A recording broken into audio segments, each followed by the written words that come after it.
Evening News with Chad Douglas, Raja Maples, Chief Meteorologist Landon Mitchell with your 7 Storm Team forecast, and Chris Stewart with sports. This is KHQA's Evening News. Some say it's fraud, others say they have living proof. You've probably heard about the 1998 study by this man, Dr. Andrew Wakefield. His findings linked autism to the mumps, measles, and rubella vaccine children normally get during the first years of life. That study was later retracted from the medical journal it appeared in, but it still made some parents afraid of giving vaccines to their children. As a result, we saw outbreaks of previously contained diseases like whooping cough. Then earlier this year, the British Medical Journal discredited Wakefield's study, claiming it was based on doctored information and hand-picked test subjects. But for thousands of parents who have autistic children, the studies have little to do with reality. KHQA's Melissa Schreiber spoke to a local family who says their son is living proof that vaccines can cause autism no matter what the reports say.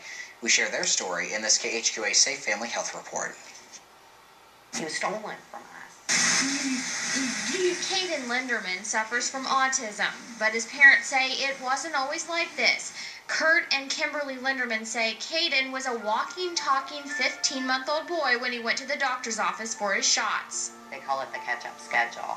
He got 6 shots, 9 vaccines in one day. Just like any other parent, we believed in the vaccines. We felt the need to keep our child disease-free. I held our son while they stuck the needles in him.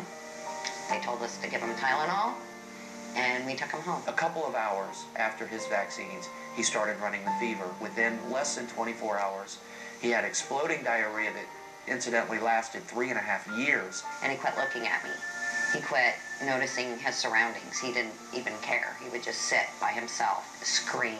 He also lost his verbal communication. He would lay across the arm of the couch and push his stomach. He pushed his forehead into everything.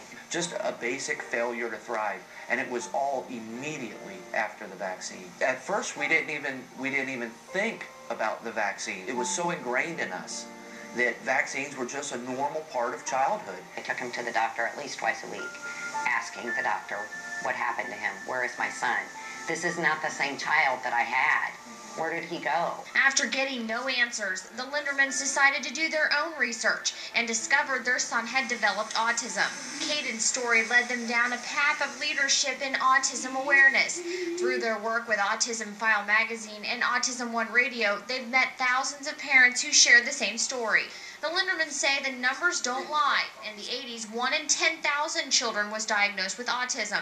Now the CDC says it's more like 1 in 91 kids. They coincide with the rates of the vaccines being increased in the schedule. Now it's their life's work to warn other parents of the dangers. I'm furious. We're being lied to. It's simple as that. There's plenty of studies out there that are absolutely looking at this issue and have proven it. And the doctors out there listening to the AAP, the American Academy of Pediatrics, they're just listening to them. They're not looking at the facts. And the facts are vaccines play a major role in the autism epidemic. Melissa Schreiber, KHQA TV7 News. Tomorrow night on KHQA's Evening News at 6, we'll hear why many scientists and doctors continue to say there is no link between autism and vaccines. And we know many of you out there have personal experiences with this issue. We ask you to join the conversation on our Facebook page or leave your comments on our website, connecttristates.com. A week ago tonight, we were talking about this major mass